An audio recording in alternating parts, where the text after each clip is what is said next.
Good Morning Night Vale is brought to you by The Disappearances of Lydia Fontaine, a new independently produced and crowdfunded 10-episode original audio drama. Set in a deceptively familiar world of electronic surveillance and machine-mediated communication, The Disappearances of Lydia Fontaine follows Lydia Ryan and her friends, lovelorn Ethan and wannabe internet sensation Dee, as they struggle to unravel the mystery of her mother's disappearance.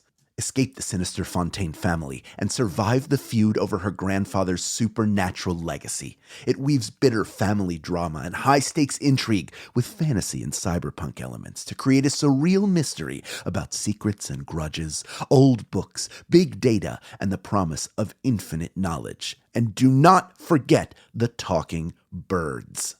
It's a full-cast production with original music and a bespoke soundscape presented through a series of found-footage-style surveillance recordings. And it's important to note, this show was made entirely without generative AI. Even the computers are voiced by human actors. Episodes are free, and you can start listening right now with the Season 1 finale due to come out on August 16th. For more information, go to lydiadisappears.com. and find The Disappearances of Lydia Fontaine wherever you get your podcasts and start listening from the beginning. Insurance isn't one size fits all, and shopping for it shouldn't feel like squeezing into something that just doesn't fit. That's why drivers have enjoyed Progressive's Name Your Price tool for years. With the Name Your Price tool, you tell them what you want to pay, and they show you options that fit your budget. Enough hunting for discounts, trying to calculate rates, and tinkering with coverages. Maybe you're picking out your very first policy, or maybe you're just looking for something that works better for you and your family. Either way, they make it simple to see your options. No guesswork, no surprises. Ready to see how easy and fun shopping for car insurance can be? Visit Progressive.com and give the Name Your Price tool a try. Take the stress out of shopping and find coverage that fits your life, on your terms. Progressive Casualty Insurance Company and Affiliates. Price and coverage match limited by state law.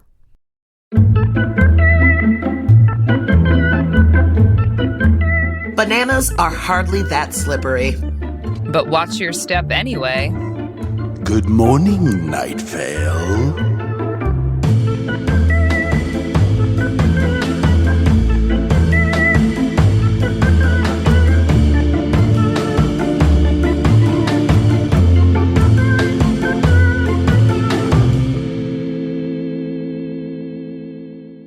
Hey there, everybody. It's us again for Good Morning Night Vale. I'm Symphony, your cutie patootie from around the... Nope, that's not a thing. And I'm Hal Lublin, your hottie patati, who's never too shoddy. And I'm Meg Bashwiner. All right, welcome. Welcome to Good Morning Night Vale. Thank you so much for joining us this week. This week I am looking for my notes. This week we are doing what we do every week, and that is go back to old episodes of Welcome to Night Vale and talk about things about them. And we're doing it because we think it's important. And because we like it, and we like you. Yes. That's right. And today is Street Cleaning Day. So here is the rundown. Today is Street Cleaning Day, and these street cleaners will soon be upon us. Remain calm and run away screaming. Plus, new music trends from Dark Owl Records, the crackdown on wheat and wheat byproduct speakeasies, and we take a look at clouds. I feel like I should have just had a scream track when you said Street Cleaning Day, because it's so, it starts off very like Danger Will Robinson, you know? Yes, absolutely. One of the things that I love about this episode is that we see and hear everyone being very, very afraid of this big bad, but no one ever tells us what the big bad looks like or what the big bad will do to you. It's just, we just see people being afraid of it and going to extreme lengths to save themselves from Street Cleaning Day. Yeah, and it's all assumptions. Like, they don't even really know what is happening. And I'm going to posit that it's like just like a regular street cleaning day, because they talk about at the end like that the streets are actually cleaner and everything, but is anything really destroyed? Yeah, I mean, the city council goes to Miami. People are running. There's some safety precautions that you could have, but yeah, at the end of it, the streets are cleaner. So it could be, yeah. The trick of this is making the mundane extraordinary and making the extraordinary mundane. That's, the thesis of a lot of what Welcome to Night Vale is doing. So it could just be street cleaning, and that it causes this fear in people. I'm starting to develop a theory that Night Vale is made up of several warring factions, and the street cleaners are just enemies we haven't met yet. So the government, the city council, the government of Night Vale is trying to control everybody, right? Okay. So this other group comes in and they do street cleaning. This is the day that they come to cleanse the streets, and they'll kill anybody in their way. But what they're really looking to do is take down the city council. And we don't know if they take over whether they're going to be better or worse.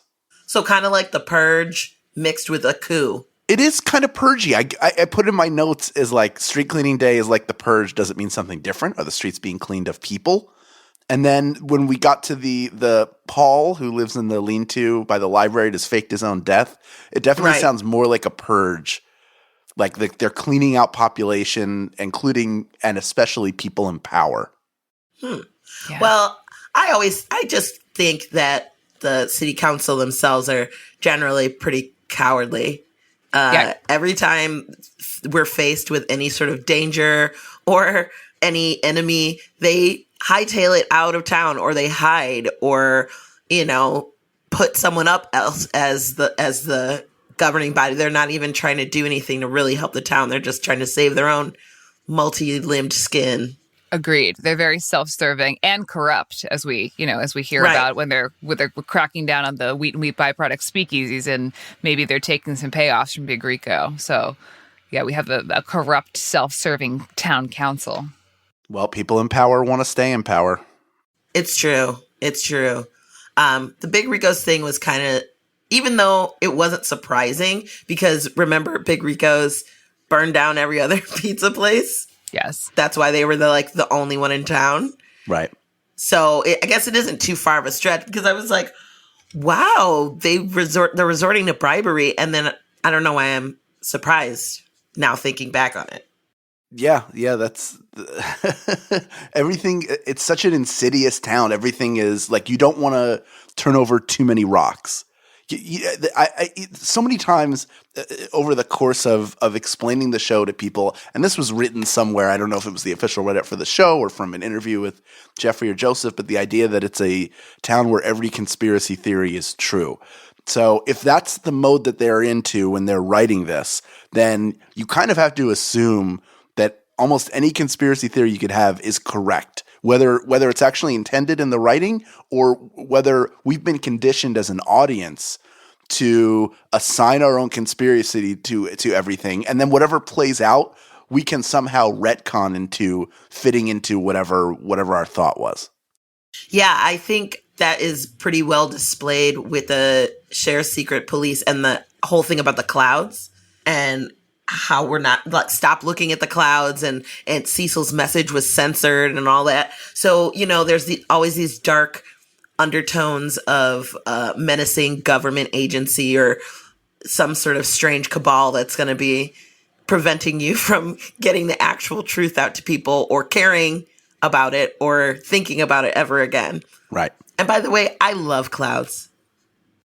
You know who else loves clouds? Tell me. Mary Epworth. Mary Epworth, yes. Weather artist Mary Epworth loves clouds. She has a cloud journal, and it's lovely, gal. Is it like this one is a particularly fluffy one, or is it like this one looks like Winston Churchill? Or is it both? No, I think it's like the actual scientific names. She's like, oh, that's a stratus cloud or something like that. And she could really point them out. I don't really know that much. That and creatures. Creatures. She loves creatures. Yeah, she's some sort of official cloud spotter. Like she's got a society or something she belongs to. Sorry, Mary, for wrecking your dialect. Beautiful accent. Yes, your beautiful posh accent. Doesn't she have a movie called Cloud Spotting where she watches clouds while on heroin? Yes. Yes, just wanted to check on that. And it's excellent. She makes it in the end, though. Yeah, and then she writes Black Doe, and Night Vale uses it for weather, and then she tours the U.S. with us, and that's Act 3 of Cloud Spotting. Yeah, I like clouds. I always think it would be cool to fly through them, like if I could fly by myself without a plane. Oh, like Outside of a plane. Okay. But they're dirt inside. Just like me.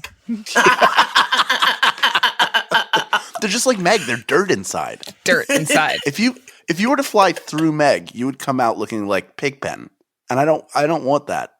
Well, I like flying through them when you're in the plane, but I prefer to fly above them. Wasn't it just like walking through fog? It's kind of like swimming through a cloud. The clouds are just real low, and it's just foggy. Yeah, it's just high fog. That's all a cloud is. Yeah. Don't get so fancy, cloud. You ain't shit, cloud. You're just some high fog. And you're full of dirt, you jerk. Yeah, dirt bag. Oh, that's good. Get off your high horse, clouds. Get off of it. You're just some dirty high fog. And angels don't even live there. Yeah. That's what you're told, like Care Bears and angels and God and stuff lives up there. False. Yeah, then you get in an airplane and people have to be like, okay, there's no God. Sorry. That's part of the Southwest safety video. Yeah, it's like, okay, sorry. It's your first flight. You're 4. We told you that Grandpa was here, and clearly you're not seeing him. So sorry about that. But they give you the little wings. They're like, there is no God or afterlife, but here is a little plastic pin for you. You're an A+ traveler. Yeah. You get to play with the vomit bag. Here's a bag to throw up in, a winged pin, and a magazine where somebody has already done half of the Sudoku puzzle. I hope this makes up for your very idea of how the universe was formed and it is controlled being shattered within the first 90 seconds of you being on this plane. I saw a kid puking on when we were getting to when I was getting to New Zealand or something, and I had such a long flight and a huge layover that I didn't even care and kind of like scooted in front of him. I was like, "Get out of the way, kid. I've been on this plane for like 25 hours. I'm done." Yeah, a 7-year-old puking is not going to stop this No. bus. Not stopping this train, baby. Yeah. He was probably throwing up because he was having his first existential crisis. So that's what the vomit bags are really there for. Baby's first existential crisis. Oh, don't worry, kid. You'll have plenty more later. Can we talk about the introduction of the old oak door? Yes. My ears perked up. And we have another, almost... Well, we have 34 episodes to go before we even get to, the ultimate payoff of the old oak door. Yeah, and my first voice being displayed on the podcast. Yeah, that's right. Which is pretty cool. It's a big oak breadcrumb. Yeah, more John Peters. Although, one time in the script, this is a continuity issue, he's referred to just as John. Whoa. Oh, well, there you go. Usually they say it every time, right? No, even if it's mentioning him and they've already referenced him. Because you know what? Sometimes people will be like, oh, referencing John Peters, the farmer. But they'll say John. I don't know. But not in this one. They always say John Peters, the farmer. Yeah, that's what he gets introduced as. And then we get mid-paragraph and Cecil just says, John, meanwhile, says he will keep a sleepless vigil upon the door. Just John. Huh. How casual. It's so funny to see, in the writing process when they're early on, and maybe they set up a joke, but it doesn't actually have to pay off yet. There's no way you think, oh, and 5 years later, every time you say his name, it has to be John Peters, the farmer. Because now you can't imagine it, but back then, it sets the context of where they were, where it's he's John Peters, the farmer, and that'll be the intro thing, but later on he'll be John. It's just that level of detail isn't necessary yet, and you're not bound to it. If you did it now, the fan base would explode and go, what is happening now? He's not John Peters, the farmer anymore. What does this mean? And it would be a huge topic of discussion, but you have to sort of remember that back then where they were in writing it, we're only 15 episodes in. That's what, 6, 7, 8 months of doing it at this point? Yeah, it was this episode aired in January of 2013, I want to say. Yeah, January 15th, 2013. Well, I, for one, am super glad that they kept going with John Peters, the farmer. And I find it makes me giggle every time And Mark Gagliardi does a lovely job. Yes, he certainly does. The thing I'm wondering about the old outdoors is that I wonder if this was a plot point that was being dropped in, or if Joseph just wanted to make a joke about he doesn't know which way to open the door. Like, I don't know if this is a part of a master plan, or if this is something that he picked up 30 episodes later after dropping down, just being like, oh, this is here. What can I do with this? As opposed to just really plotting this out, that in 30 episodes, we're going to make these doors mean something. Right. And a big something, not just, but it is an ominous sort of thing, talking about it and thinking about this other world that could be on the other side of that, and then the knocking and all that stuff. It is sort of an ominous thing. So it's like, oh, that'd be fun to come back to it. But who knew that it would be, I didn't know that it would be such a big thing, but it was lovely when it paid off. And I cannot wait to talk about it. I kind of have to believe that they weren't beating out the 2-year anniversary at this point. Even if they had a general idea of where they wanted to go, it seems like at this point, everything they do that's weird is like a handle. So you can grab onto that handle later if you want, but they're all there for the taking. And then they, get to sort of decide at a certain point what's coming with them and what's important. Like, oh, this old oak door makes sense for the overall storyline we were putting in. Or maybe they thought, maybe we'll get to this later, but we're not quite sure what it's going to be. I don't know. They have a few things that are set up within the world at this point that can be pretty ominous, like the army of people underneath the bowling alley thing, and obviously all the other conspiracies sort of things with the sheriff's secret police. But you could choose any one of those things and make a big bad out of it, right? Sure. And then they added this one in, and it is, I don't know. I think because I am here now, I think of it as being so ominous, but it could have been something that's at first listening, you wouldn't think too much of it. Sure. It could just be another weird thing that's in the town. I don't know. It'll be interesting to see how it develops. And I can't remember, is it ever mentioned again between now and the actual Old Oak Doors? I don't know. I don't remember. We'll find out. We'll cross that bridge. I have an idea. Let's do a podcast where we go in depth onto every episode, and then we can answer our question. Let's make a podcast just to answer that question. I think that would be an amazing idea. Print it. This is just a random, this is our just general conversation every day. Yep. Eat, sleep, breathe, be married to Night Vale. Can we talk about Dark Owl Records? Yes. Oh, this part slays me. This the Buddy Holly thing, and then Buddy Holly's newest album, which is called "I'm Trapped in Between Worlds, Existing Only in a Form That You Knew Me. This is not who I am. Leave me alone and just let me die, please." It's funny and sad at the same time, which is one of my favorite type of laughs. Yes, and I love it pushes that envelope of how tragically hip Dark Owl Records is, that they have a dead artist's new record. If this album existed, of course they would have it. Yeah, because it's bizarre and weird. It's probably just a bunch of moaning, but because it's Buddy Holly, he's doubled the moaning, so he's moaning over his own voice. And the staff of Dark Owl Records is losing their minds about it. Yeah, they all have that sort of ducktail hairstyle and the thick glasses, and they're wearing white tuxedos to work. And I'm just imagining every incarnation of that, though, maybe it's because it's just cosplay, right? It's sometimes there's a dude Cecil, sometimes it's a lady Cecil, sometimes it's a outside the binary Cecil. And it's always so fun seeing the different incarnations. So seeing what someone thinks of as they're oh, this is my version of Buddy Holly would be really neat.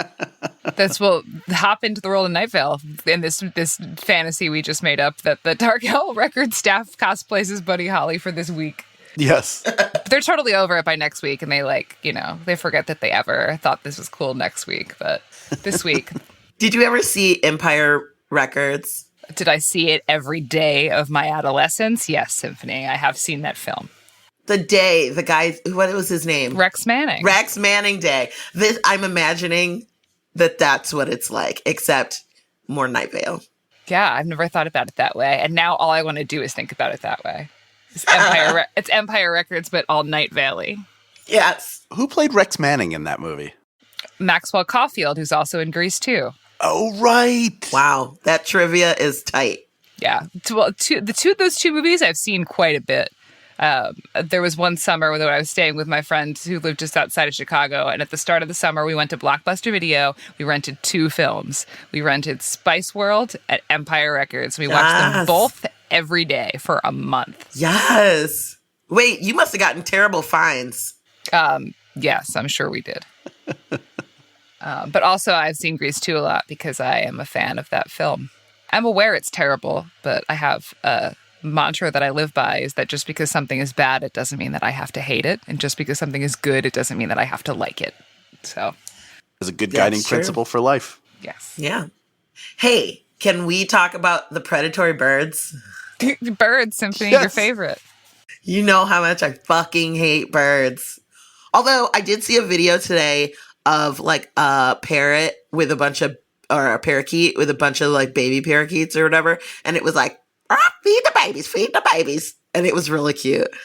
I wouldn't want to touch any of that, but seeing a video of it, it's okay. Because cute animals are cute. What would it take to let a bird perch on your finger? Oh! Like Mary Poppins. Oh, like if I was doing a princess thing, you know, and like I just went, and like a bird perched on my finger, that would be sick. The birds helped you with your chores. They like made your bed and shit. Yeah. Or like put me in a ball gown or something, like Cinderella style. I like to imagine that you're doing that, and then the second the bird lands on your finger, you slam it against the wall, and you start running around going, "It's in my hair." Just repeat, "It's in my hair, it's in my hair." And the bird's like just beaten half to death. I'm not going to lie. I would probably be a little frightened, but I would also be like, I would be stilled by the whole thing for a second until it like got off. I'd probably shake it a little bit off my finger. Or the other thing that I think might be dope and the other thing that I think would be acceptable for me with birds is falconing. Yes. Where you have the big glove on and a falcon is like on your fucking arm with the hood thing on, and then you rip it off. You don't rip it off. It's nice. You like pull it off and it flies away and like gets a fish or something. I don't know what it does. Meat? What is it? What if the falcons were the ones that helped you with their chores, but they were like murder chores? Or like chores for the modern woman. Like, I don't need you to make my bed, but can you go pick up my birth control? Or like, can you make this blue apron be a thing? Yeah. We have a prescription for Symphony Sanders. Okay, great. Here you go. Just sign here. Do you need somebody to explain? Okay, great. Well, have fun. Thanks for coming. I generally with I think the way falconry works is you have the little hood on the falcon's head. Right. So it doesn't fly. Then you take it off and it flies away. Yeah. It goes and gets a 2 or 4 year degree. Just tries New York City for a little while to see if it's going to like it or not. And it bounces around from job to job and ultimately realizes that the thing it was looking for was back home all along, and then it returns to your arm. That's so true. That's really accurate. There's like unpaid internships in there. Relationships. Killing city rats. That bird comes back with a metric ton of student loan debt. Just so, like, up to its little ear holes, and then it's like, listen, I'm a falcon. I don't have any money. Guess who's getting stuck with the bill? Mama and Papa, you know? Yeah. No, the falcon comes back. It like won't shut up about the fact that it could just like eat rats at 3:00 in the morning anytime it wanted to. Oh, yeah. And it saw Hamilton. Falconry. But yeah, I really also love the bit in this because it's one of those bits that commits to itself where it's like, and now let's go to the sounds of predatory birds. And it doesn't do it for 5 seconds. It doesn't do it for 10 seconds. It does it for 45 seconds. Hey, but you get so many, because I heard multiple different types of birds. So you're really getting a lot of bang for your buck. I heard owls, definitely heard some sort of hawk, heard something else. You're really good at identifying bird sounds. Because I know what to be afraid of. Yeah, it's very specific. Yeah, you know your fears very well. Yeah. I'll tell you what. I agree with you 100%, and I think it could have been twice as long, and I would have enjoyed it even more. This is hands down my favorite part of the episode. But this, just to color it, this is from somebody who once wrote a sketch around a 2-minute and 45-second fart sound just to see what kind of journey the audience would go on. What did you get to perform that sketch? Oh, yes. Oh, yeah. What journey did the audience? Do tell us, report back on your findings. Well, I'll give you the setup. This is very sophisticated humor, so I hope everybody can keep up. The setting is a bunker at the beginning of an apocalypse, and there are 3 people, and it's like, hey, we've sealed everything off. The strike has begun. Now we have to keep in mind that we've got a limited supply of oxygen, and then before they can finish the phrase, the fart begins. And it was me with my back to the audience, so I was facing, like, leaning up against the back wall, and it, like, I would slightly move every once in a while, like slight shifts, and like the audience like laughed and then didn't laugh and laughed and then didn't laugh and laughed and then didn't laugh. I feel like it ended. I feel like I either went a little too short or a little too long because it ended on not a laugh, and the blow for the scene was something stupid like that was me, something dumb like that. But I do not regret experimenting on a group of people who paid money to see a show I was in. No, that's great. That's what we should be doing. That's why you went to theater school, Hal. That's why. And there's a fine line between discomfort and hilarity, and you do have to walk it, I feel, in the comedies. And sometimes you go way further. That's why the original Office was so funny, because he would say like really awkward, horrible things, and it would just sink in and stay instead of being, giving you relief from it. Yeah, there's no diffusion. Just won't cut that. Yeah. Won't cut the shot. Yeah. Won't cut the cheese. Hey-o. True story. Yeah, that's a fun device. And I'm upset that I was not in the audience that night. I have a question. Did you make that sound live with your mouth, or did you do a recorded sound of the fart? I already had a track that was like 10 minutes of fart noises, so I just edited them I meticulously edited them together. So there was even like, I was like a really loud one into like a little squeak into like a wet one, and another really loud one. So it really I put probably more time into editing the fart sound together than I did conceiving of and writing the entire sketch. That's on me. But I'm still like, I just love fart. I also took that self-same track of farts and I laid it over Bing Crosby singing "Have Yourself a Merry Little Christmas." So it sounded like he was having a gas attack while he was singing. And I have that file somewhere. It's somewhere on my computer. It's called "Have Yourself a Gassy Little Christmas." I only want to hear that. Maybe we can pull that out for our Christmas episode. Just in time for the holidays. Important that we celebrate. Yeah. No regrets, And speaking of no regrets, you guys, the traffic section of this was awesome. But did you know I didn't know what an HOV lane was until very recently. I didn't know what it was until I started really traveling a lot, because we don't have HOV lines here. You just drive willy-nilly. Yeah, HOV lanes are the best. They're in California. One time recently, Joseph and I went to Disneyland at like 7:00 in the morning on a Tuesday, and it was like rush hour traffic, but we got in those HOV lanes and we passed it all, and that was victory. And all it has to be is 2 people, right? Oh, yeah. Or a one for a motorcycle. Yeah, or you could be a motorcyclist and just weaving it out of everything like a real douche. But HOV, for those of you who don't know, stands for High Occupancy Vehicle. So there's a dedicated lane, especially out here in California on the more congested highways, that is it's a carpool lane. But there's another thing called Fast Track. And Fast Track works similar to Easy Pass. You can pay tolls with it. But on certain stretches of road where it's really congested, only people with the Fast Track can ride. And it's a little sensor, and it, depending on the time of day, it charges you. Depending on the time of day and how many people are in your car, the more people in your car, the less it costs. But you can ride. I use it to get from El Segundo to downtown once a week, and it is a lifesaver. It is the best. Wow. I didn't know that. I didn't know what that was for. I assumed it was something like Easy Pass every time I've seen it. But the only other place that I really noticed HOV lanes is in Colorado. like in Denver. Listeners, tell us where you have HOV lanes. They only have them in Colorado because it's high occupancy vehicles. So you have to literally be like chiefing a joint, like, hey, I'm operating a vehicle. Wait, did you say chiefing a joint? You know how the kids say that. They don't say that anymore. It's an older, actually, term. I might as well have said reefer. Chiefing some reefer? Yeah. Nar in the ganj. I'm going to go chief I that want to talk doobie. about the ad for Target.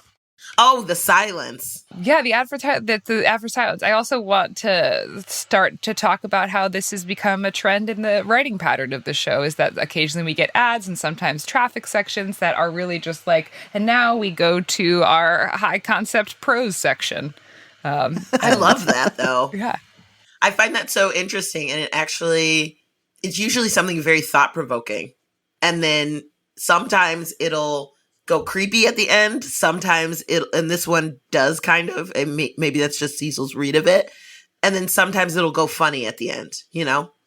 But I enjoy those sections where it's something that you are usually like, oh, whoa. It's like deep thoughts, you know? Yeah. Yep. And it's like they really show off the writing. They do kind of experimental stuff in these sections, but they've carved out a way to do that in the structure of the show, which I think is pretty interesting. And whatever they write, they can turn into a joke by bringing it back to what the brand is. It's very smart. Structure, structure's your friend as a writer. Yes. Nice. Yeah. So we also another structure thing that's happening is that the wheat and wheat byproducts come back to haunt us. So yeah, we talked a little bit about that earlier in the episode, but I think it's nice that we're having this another piece of pull through that's coming. Like it's the world is existing in every episode and not just in singularity. So we're starting to have things like that get pulled through. We're talking about wheat. Yeah, and this is the one that is brought up by the sheriff's secret police, and they talk about his outfit, right? Yes, we get the with the cape. Balaclava. You know what? I didn't know what a balaclava was until I wouldn't have thought. I would have had to look it up had I not been watching Arrow. Do you know that show? Yes. DC Comics. Anyways, and they say balaclava like 18 times in that series. And so I was like, oh, that's what a balaclava is. Because you hear the term of things, but you don't know what it is. And I'm like, oh, it's a leather mask. But now I'm imagining like a gimp-like figure in a cape. But does it mean the eyes and the mouth are out with a balaclava? But I'm imagining it with like a zip mouth or something. I don't know why. I think they vary. One of the things that I love about we often don't get descriptors about what things look like and what people wear and what they look like. But when we do, they're super weird. There's a lot of flowing cloaks and cloths in Night Vale. There are hooded figures. It's like, it definitely, but it's a desert. Again, balaclava makes sense. What if there's a sandstorm? You need something flowing so you can get a breeze to your underbits. That's true. It's true. Summer is here, and it is sweaty down there, ladies and gentlemen, for everybody. So, get a nice tunic. Get a good caftan. Yeah, get a caftan, put it on, and just be comfortable. Who cares? What are you going to a formal event? Fuck it. Wear a cloak. You can get a formal caftan. You can? What, do you just put a bow tie on it? No, they just have lots of beading and Swarovski crystals. It's just more shiny. Okay. It's more like a gown. Strap on your formal gown / caftan. Be comfortable. Be you. Target. Meg, you would probably know this. When the show started to blow up and they would have these ads for brands, I know Arby's has had a love affair with Night Vale for several years, but were there other brands that were like, hey, we're really cool with you mentioning us, or can you mention us more, or please never mention us again? We didn't hear any like cease and desisty type stuff, which is good. But we Denny's, I think, kind of like came for us. Denny's was like, "Hey, you're cool. We're cool. What do you want to maybe do a talk about Denny's a little bit?" And this was at the point in Night Vale. We're like, no ads. The ads are only jokes. No, like we're not. Thank you, Denny's. You're sweet moons over my hammy type people. Oh, that's my favorite. This is just to my knowledge. There's probably more that Joseph and Jeffrey know about brands, engaging with brands, but that I remember Denny's being like kind of thirsty, and us being like, yeah, you're cool, Denny's, but we would be making it weird. So, well, hey, Denny's, guess who's ready to talk about the Scram Slam now? It's the cast of Good Morning Night Vale. We're here. Yeah, we will happily do a Denny's ad. Yeah, we're ready. We're the hot new kids on the block. We love eggs and breakfast meat, and we love potatoes, and we are here to talk about them for money. So come to the table with your second best offer so that you can save the best for last. We're waiting, Denny's. We're waiting for you. That was actually a really good ad for them. Denny's. We're now thirsty. We want to slip into those DMs after years of...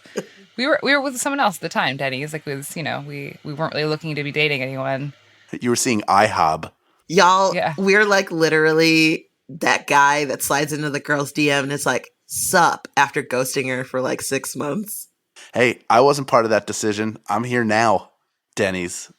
Sometimes you make decisions at the beginning of being a media network that you think you're doing the right thing at the time, but now you're looking, maybe you got a new show that could stand to have a little love from a fast casual chain diner. Hey, I will accept a Denny's black card any day, friend, any day. This is making me really hungry, and that actually reminds me of the whole thing about the city council going to Miami and how when they came back that they had eaten a lot of Cuban food, and they were like, "Oh yeah, Cuban food," and I love Cuban food. Do you guys like Cuban food? I love Cuban food. Yeah, I love a Cubano, which I feel like is either very Cuban or something that white people were like, "We'll call it the Cuban." No, it's a thing. Okay, good. I love that. I love black beans in anything. I love fried plantains. Oh my God. I love plantains. I could eat a whole lot of those Satan's bananas. Just fried and crispy and banana-y, and yeah, I love it. Up next, we hear from fans and friends of the podcast about their theories, comments, and questions. But first, a conversation about this episode's weather, which was A Little Irony by Tom Milsom.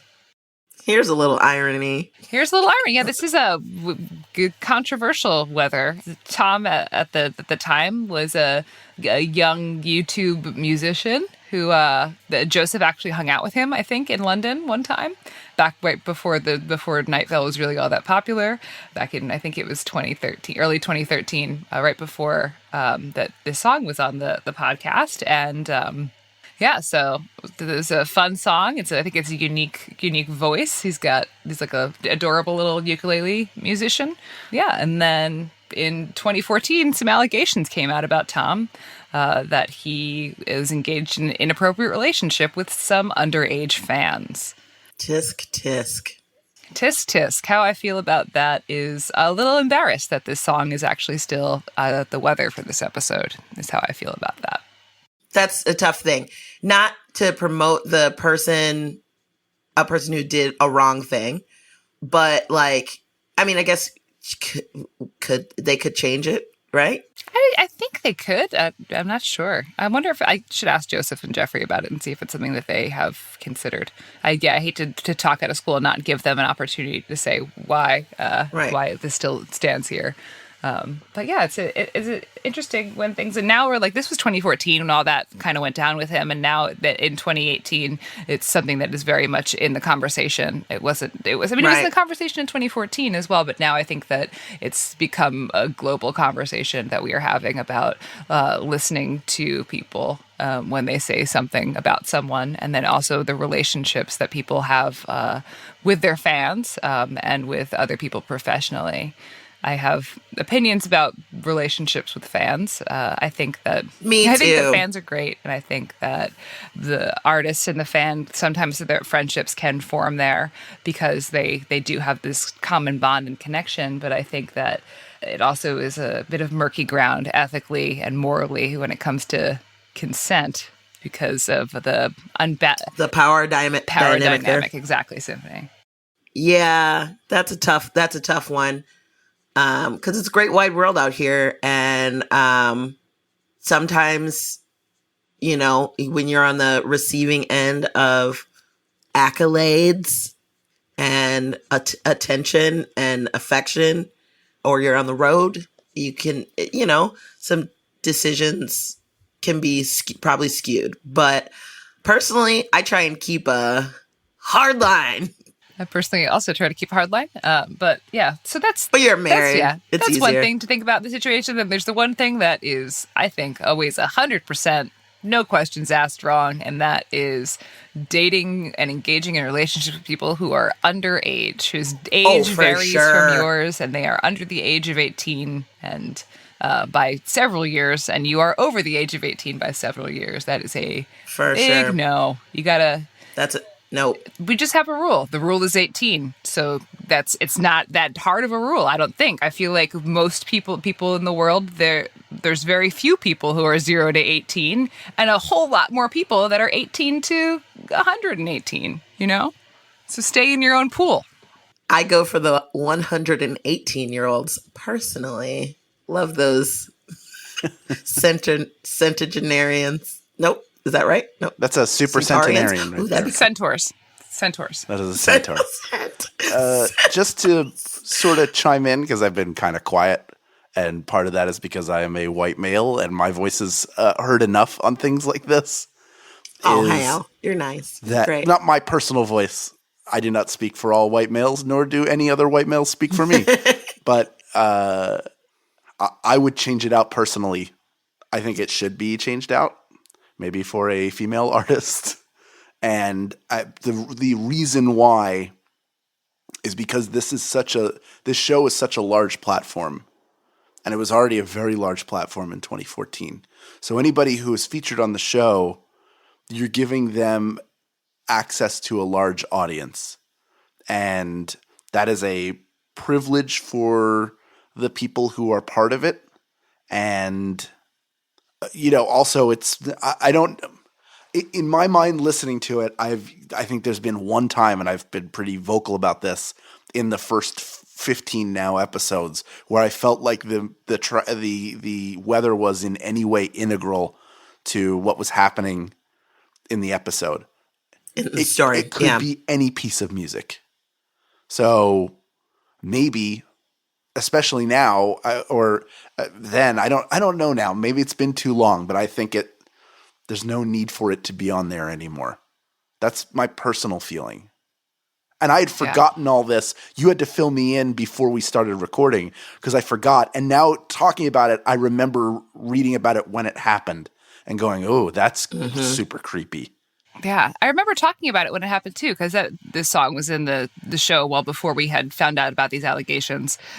This is definitely not something we would put in knowing these allegations. Right. But I remember Joseph telling me about this and us being like, shit. And I don't even know if we thought to change it out at that point. Yeah, because it was Night Vale had really didn't have that type of audience when we found out about the allegations, or things had just kind of started with that. So we were kind of in that wild world. My guess is that this is something that just kind of, it was not pressing at the time to contend with because it wasn't the huge platform that it is now for weather artists. So maybe we should talk to those dudes and see. We'll find out. Do a follow-up. Word. Yeah. Oh my gosh. We've talked about the weather. Now it's time to go into the Fan Zone. Fan Zone. Stay right there. Good Morning Night Vale will return after a brief break.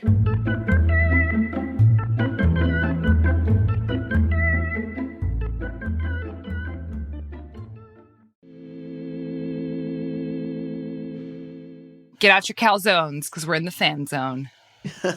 What's in our calzone, our Fan Zone Calzone this week, Hal? I'll tell you, we have Hannah in there. Hello, Hannah. Hannah writes, I would like to start by saying how much I love your podcast and welcome to Night Vale and appreciate what you are doing. And we could stop there, but there is more. Night Vale has changed my relationship with my brother, making us closer than ever. My favorite part of a month is the release of more Night Vale content.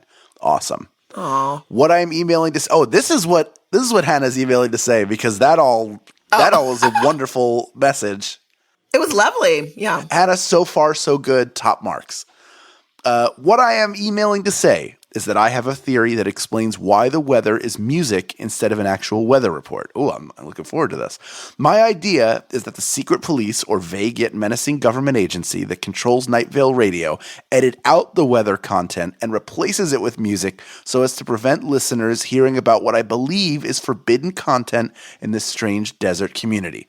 To back up this theory, in a later Children's Fun Fact Science Corner in episode 15, which is this one, Cecil talks about the clouds, as we discussed. Whenever he gives information relating to them, it is edited over. Maybe talking about the weather is just another thing that Night Vale citizens can't do. However, Cecil never realizes this and continues to report what we don't hear.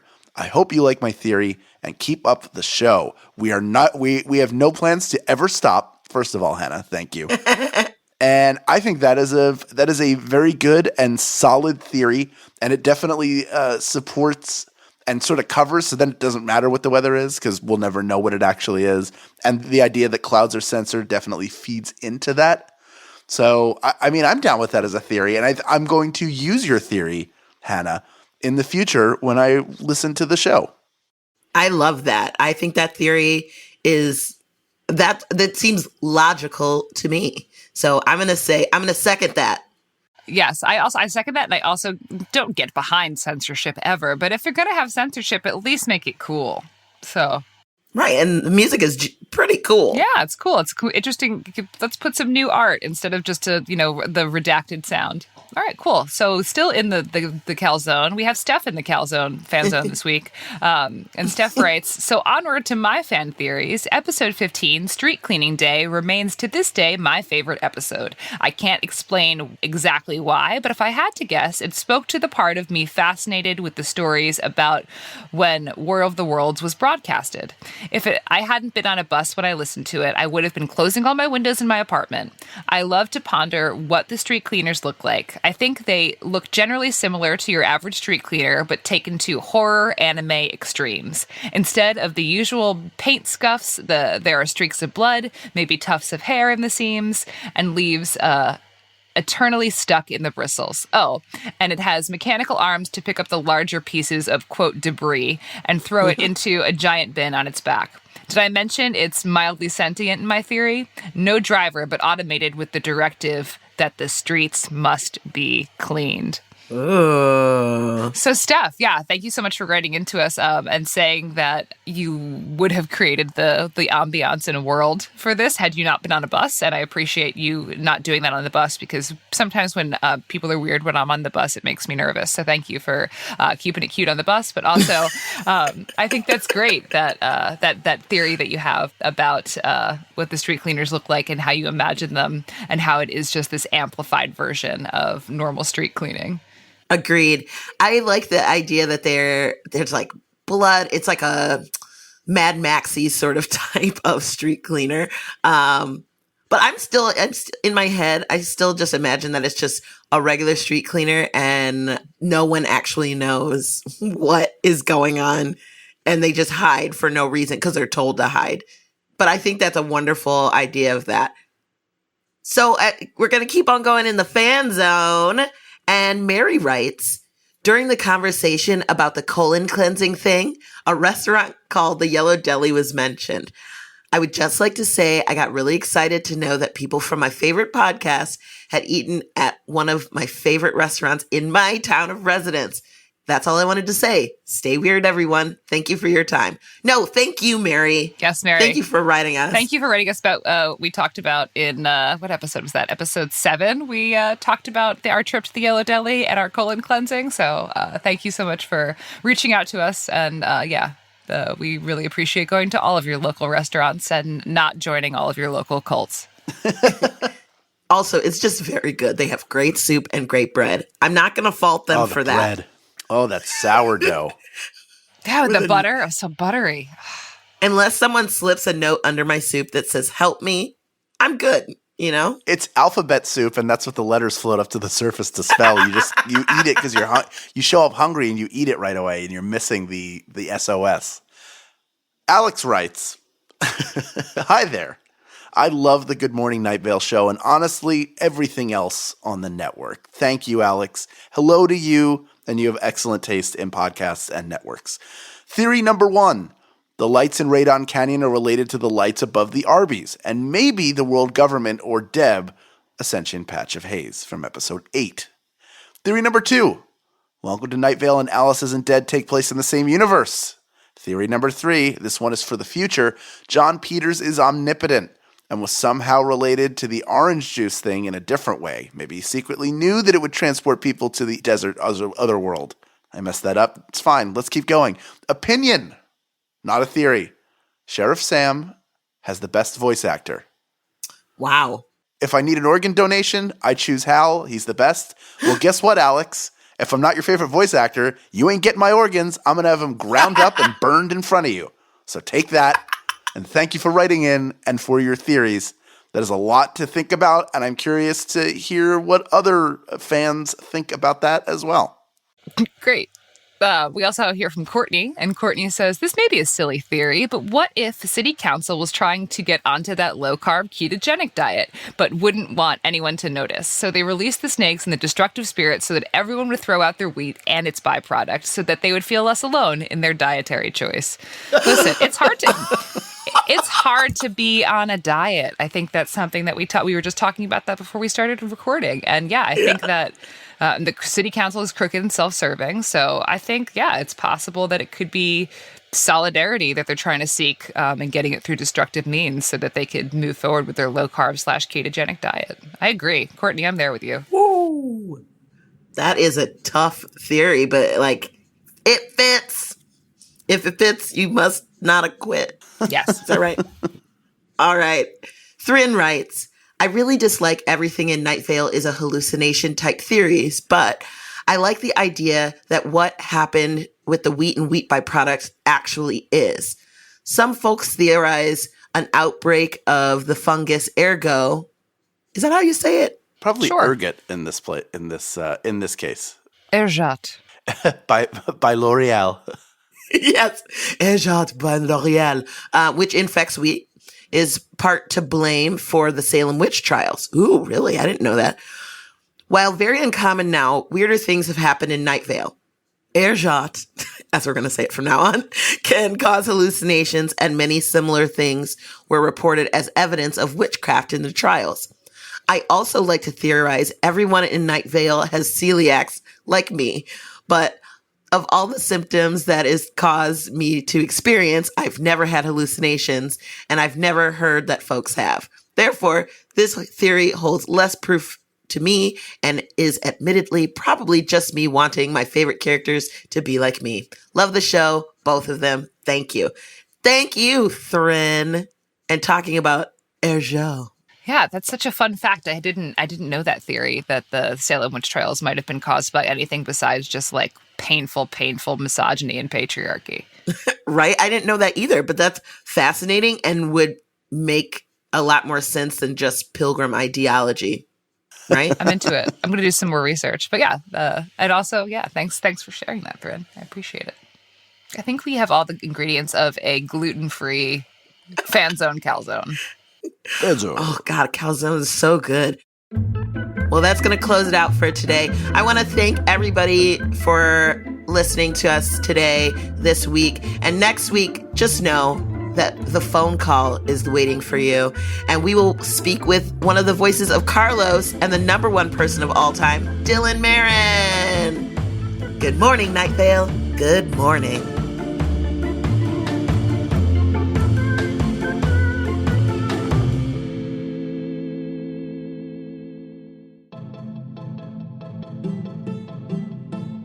Good Morning Night Vale is a Night Vale Presents production.